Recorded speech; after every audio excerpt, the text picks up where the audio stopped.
तो नमस्कार दोस्तों, मैं संदीप। स्वागत है आप सभी का आपके अपने ही चैनल सक्सेस टू पर। दोस्तों आज की इस वीडियो के अंतर्गत हम बात करेंगे जो भी हमारे बीए सेकेंड ईयर के बीए थर्ड सेमेस्टर के छात्र हैं जिनको आने वाले दिनों में यानी 2022 और 23 के सेशन में परीक्षा देनी है हिंदी साहित्य की, उनका प्रश्न पत्र जिनका हिंदी गद्य है, उनके लिए वीडियो बहुत ही महत्वपूर्ण है क्योंकि आज की इस वीडियो में हम हिंदी का मॉडल पेपर जानेंगे, यानी कि मॉडल पेपर कैसा रहता है और उसमें कितने प्रश्न हल करने होते हैं और आपको किस प्रश्न का उत्तर कैसे देना है, इस सारी चीज़ों के बारे में आपको जानकारी मिलेंगी। तो वीडियो को लास्ट तक ज़रूर देखें, आपके लिए वीडियो बहुत ही हेल्पफुल और इम्पॉर्टेंट होने वाली है। तो चलिए वीडियो को शुरू करते हैं।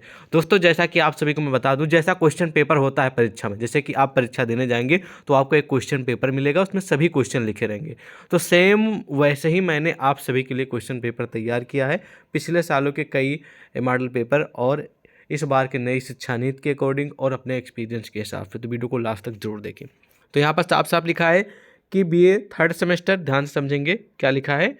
बीए थर्ड सेमेस्टर हिंदी प्रश्न पत्र का नाम है हिंदी गद्य और 3 घंटे का समय मिलता है परीक्षा को हल करने के लिए। अलग अलग यूनिवर्सिटियों में अलग अलग रूल हो सकता है जहाँ पर परीक्षाएं लिखित होने वाली हैं, ठीक है। जिन भी यूनिवर्सिटियों में कहीं पर 1.5 घंटे का भी टाइम हो सकता है, कहीं पर 2 घंटे का हो सकता है, कहीं पर 2.5 घंटा का हो सकता है। तो ये अलग अलग यूनिवर्सिटियों में अलग अलग रूल हो सकते हैं। और सेम इसी तरह जो पूर्णांक होता है वो किसी यूनिवर्सिटी में 75 का हो सकता है, किसी यूनिवर्सिटी में 70 का भी हो सकता है। तो इसकी कोई इशू नहीं है, मेन तो क्वेश्चन होते हैं। तो खंड आ यानी कि कुल मिला के जो क्वेश्चन पेपर होता है उसमें 3 प्रकार के प्रश्न आते हैं। अति लघु उत्तरीय पहला, उसके बाद लघु उत्तरीय, उसके बाद दीर्घ उत्तरीय। तो सबसे पहले हम जानेंगे खंड आ यानी कि अति लघु उत्तरीय प्रश्नों के बारे में। तो सबसे पहला प्रश्न है कि हिंदी कहानी का उद्भव एवं विकास। ये बहुत ही महत्वपूर्ण प्रश्न है। इसका प्रश्न का जो उत्तर है आपको अच्छे से पढ़ लेना है क्योंकि ये परीक्षा में आपके आने वाला है और ये प्रश्न लगातार कई बार परीक्षा में पूछा भी जा चुका है। तो इस प्रश्न का उत्तर आप लोग जरूर तैयार कर लीजिएगा। आप लोगों को मैं बता दूं, जो अति लघु उत्तरीय प्रश्न होते हैं उनमें प्रत्येक प्रश्न के लिए आप लोगों को 2 नंबर मिलते हैं और टोटल अति लघु उत्तरीय के 10 प्रश्न रहते हैं। 10 प्रश्न के उत्तर देने पे आपको टोटल 20 नंबर मिलने वाले हैं, ठीक है। तो इसके उद्भव और विकास के बारे में लिखना बहुत इंपॉर्टेंट प्रश्न है, ठीक है। अगर सिंपल भाषा में हम आपको इसका उद्भव और विकास के बारे में बताएं तो आपकी जानकारी के लिए बता दें कि आदिकाल से ही मानव में कहानी कहने एवं सुनने की प्रबल लालसा रही है। यानी कि बहुत पहले से ही मानव में, यानी कि जो इंसान है, मनुष्य हैं, उनमें कहानी कहने यानी कि कहानी सुनाने और सुनने की काफ़ी प्रबल लालसा रहती है, काफ़ी ज़्यादा इच्छुक रहते हैं, ठीक, काफ़ी ज़्यादा इंटरेस्ट दिखाते हैं सुनने में और कहने में भी, ठीक है। ये जो सिस्टम है बहुत पहले से चला आ रहा है। भारतीय साहित्य में वेदों, उपनिषदों और बौद्ध जातकों एवं संस्कृत साहित्य में अनेक कहानियाँ देखने को मिलती हैं, ठीक है। तो बहुत सारी कहानियाँ देखने को मिलती हैं, ठीक है। तो हिंदी का उद्भव आपको इस प्रकार कुछ लिख देना है। उसके बाद इसका विकास कैसे हुआ, विकास के बारे में आप लिखिएगा कि हिंदी कहानी के विकास का अध्ययन करने के लिए हम बहुत सारे जो युग हैं उनकी हम समीक्षा कर सकते हैं, ठीक है।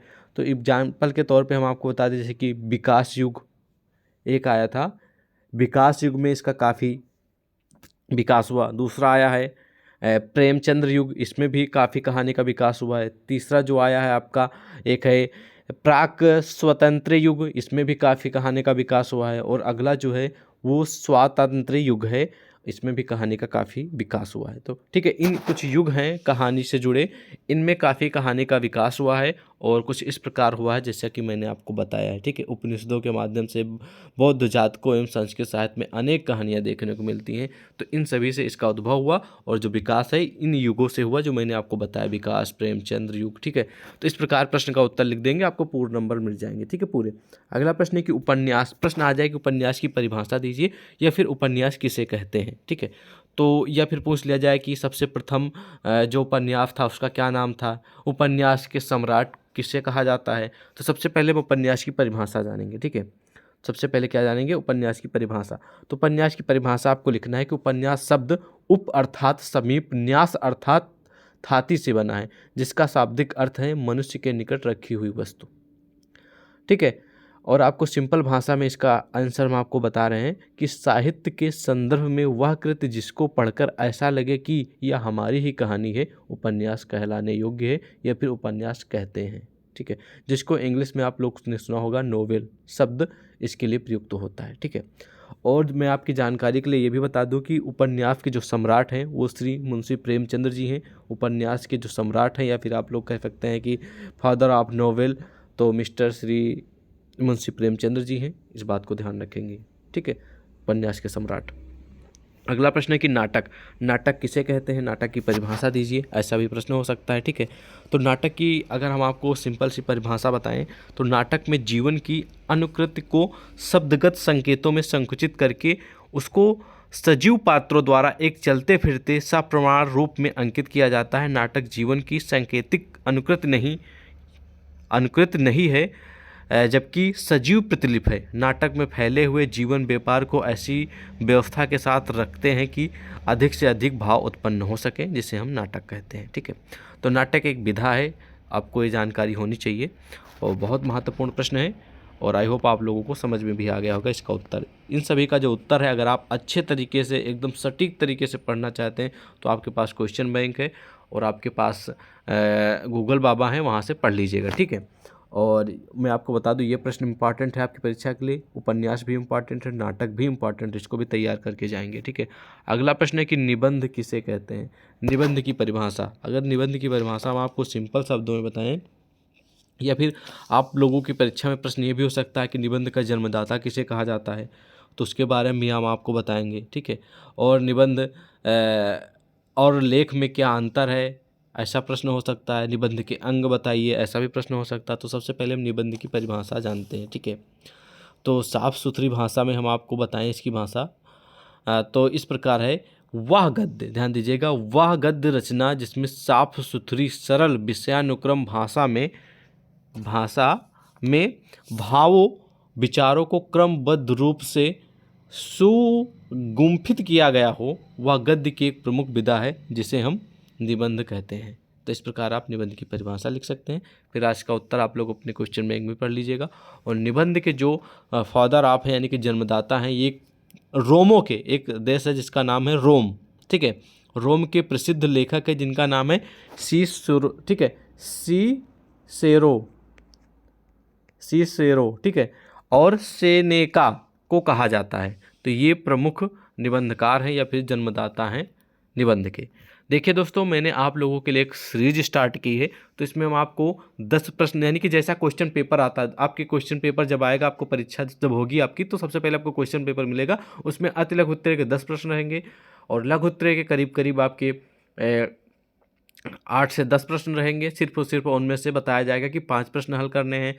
और फिर दीर्घ उत्तरीय में आप लोगों को 4 प्रश्न दिए जाएंगे, जिसमें से बताया जाएगा कि आपको सिर्फ और सिर्फ 2 प्रश्नों का उत्तर देना है। तो वैसे ही मैंने पूरी की पूरी जो सीरीज़ है वो स्टार्ट की है। आज सीरीज़ का पहला दिन है और नेक्स्ट डे हम आपको और भी क्वेश्चन बताएंगे। फिर नेक्स्ट मॉडल पेपर आएगा। इसी तरह कंटिन्यू हम आपको मॉडल पेपर प्रोवाइड करेंगे, जिससे आपकी तैयारी हो जाएगी और आपको पता भी चल जाएगा कि परीक्षा में किस प्रकार के प्रश्न आने वाले हैं। ओके, चलिए अगला प्रश्न देखते हैं कि एकांकी की परिभाषा दीजिए एवं इसका उद्भव कब हुआ। ठीक है, यह प्रश्न हो सकता है कि एकांकी के उद्भव एवं विकास के बारे में बताइए, ऐसा प्रश्न हो सकता है। तो सबसे पहले मैं एकांकी की परिभाषा समझ लेते हैं। ठीक है, एकांकी की परिभाषा आपको लिखना है कि किसी तथ्य, अनुभूति या विचार के किसी महत्वपूर्ण अंश का एक अंक तथा एक अथवा अनेक दृश्यों में प्रभावपूर्ण तरीके से नाट्य विभंजन ही एकांकी है। एकांकी का उद्भव बहुत पहले से माना जाता है। अगर एकांकी का हम आपको अर्थ बताएं तो एकांकी का अर्थ है एक अंक वाला। हिंदी एकांकी के नाम के विषय में विद्वानों के बहुत सारे मतभेद हैं। ठीक है, और उन मतभेदों में एक मतभेद है, जैसे कि मैं आपको बता रहा हूँ किसका मतलब मतभेद ये है, लेकिन पहले इसका हम उत्तर जानते हैं। ठीक है, एक वर्ग उन विद्वानों का है जो एकांकी का उद्गम संस्कृत नाट्य साहित्य से मानते हैं। ठीक है, और डॉक्टर एक हैं सरनाम सिंह, इन्होंने आधुनिक एकांकी को प्राचीन नाटक की परंपरा जोड़ते हुए कहते हैं कि यह मानना कितना भ्रामक होगा कि हिंदी एकांकी के सामने कोई भारतीय आदर्श ही ना था। तो इस प्रकार आप लोग इसकी परिभाषा लिख सकते हैं। ठीक है, और इसकी उद्भव के बारे में।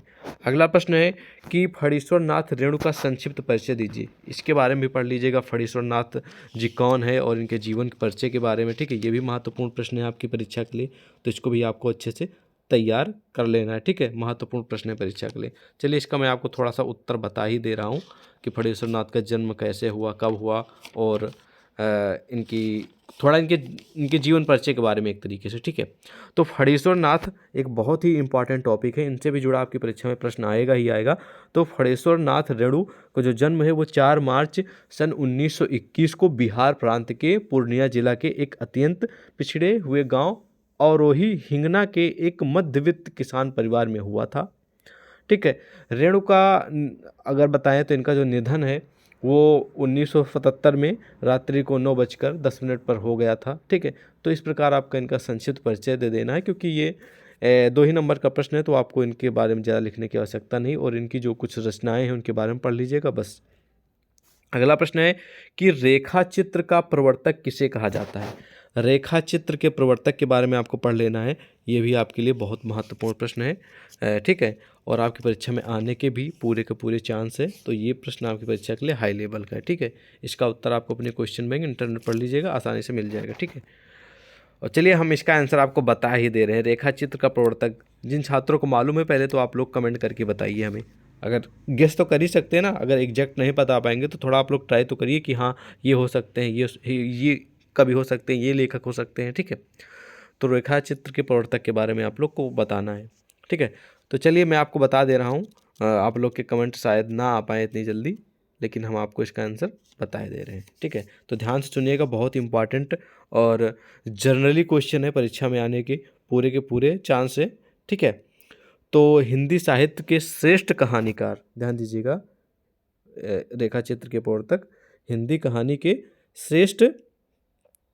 साहित्य के श्रेष्ठ कहानीकार पदम सिंह शर्मा को रेखा चित्र का प्रवर्तक माना जाता है। रेखा चित्र एक आप विधा है, ठीक है, ध्यान रखेंगे, रेखा चित्र एक विधा है जिसके प्रवर्तक पदम सिंह शर्मा जी हैं, ओके। और अगला प्रश्न है कि झांसी की रानी किस विधा की रचना है। तो जो झांसी की रानी है वो उपन्यास विधा की रचना है, याद रखेंगे। अगला प्रश्न है कि हिंदी साहित्य का प्रथम आत्मकथा का नाम बताइए, ठीक है। ये भी महत्वपूर्ण प्रश्न है, इसको भी आपको तैयार कर लेना, ठीक है। हिंदी साहित्य का प्रथम आत्मकथा का नाम क्या है, ठीक है। ये भी हार्ड लेवल का प्रश्न है और आपकी परीक्षा में पूरे चांस से आने के, तो इसको भी आपको अच्छे से पढ़ लेना है, ठीक है।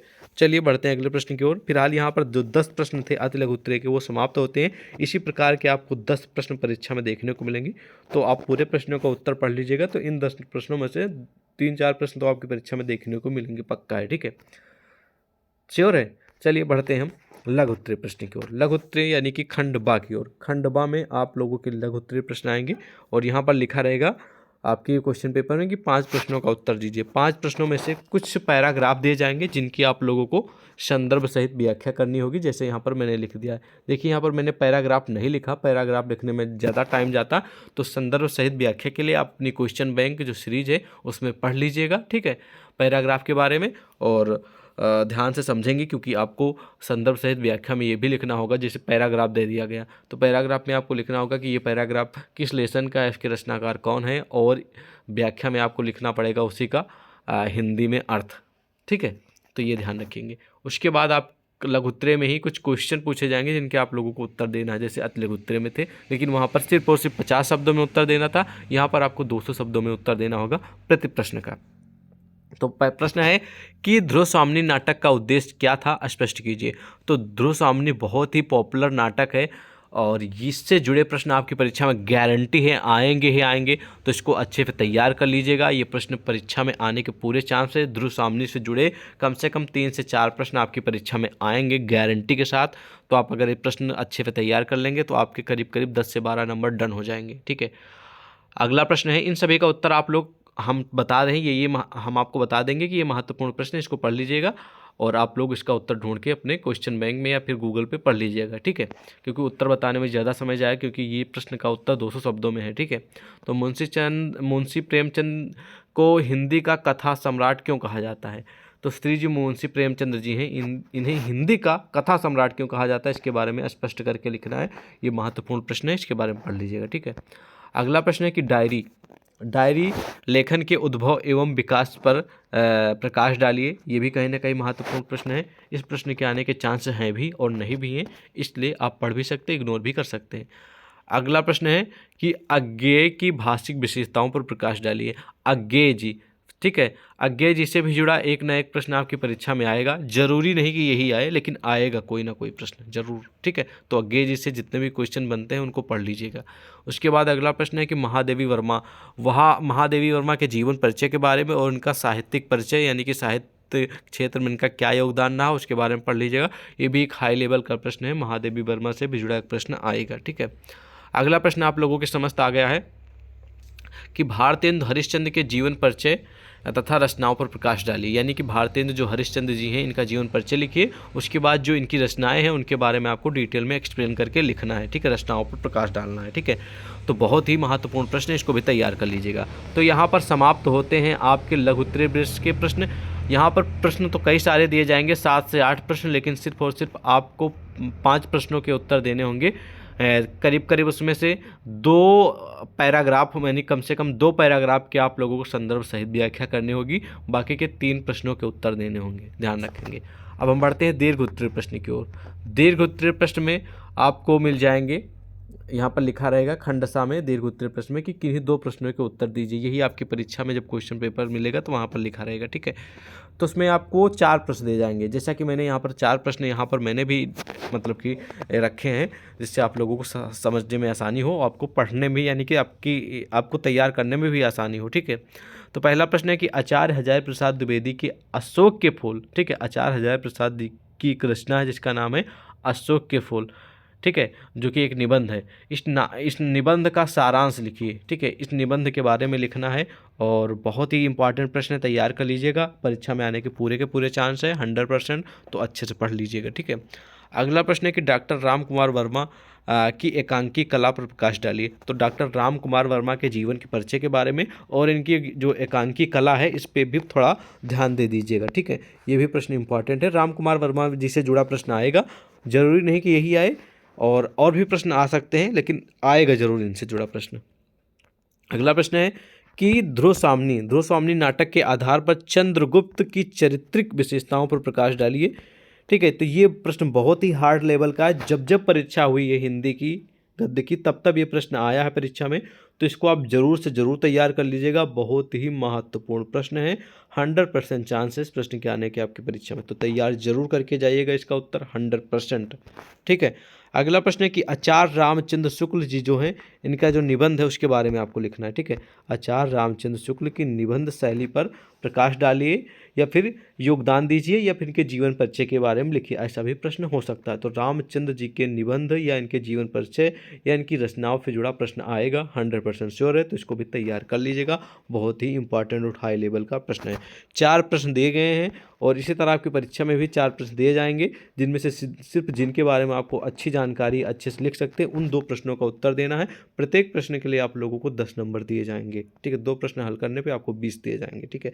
तो कुल मिला के इस प्रकार 75 नंबर का क्वेश्चन पेपर हो जाएगा, ठीक है। तो आई होप आप इन सभी प्रश्नों का उत्तर आज ही तैयार कर लीजिएगा और आज से कल तक जरूर इन प्रश्नों का उत्तर पढ़ लीजिएगा, अच्छे से तैयार कर लीजिएगा और पढ़ते रहिएगा।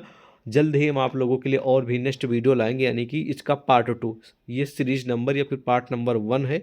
नेक्स्ट डे आएगा हमारा पार्ट नंबर 2 हिंदी का, ठीक है, मॉडल नंबर 2, तो उसको भी आप पढ़िएगा ज़रूर। फिलहाल अगर आप इसके अलावा कुछ पूछना चाह रहे हैं तो कमेंट करके पूछ सकते हैं। हम आपको मिलेंगे नेक्स्ट वीडियो में, तब तक के लिए जय हिंद।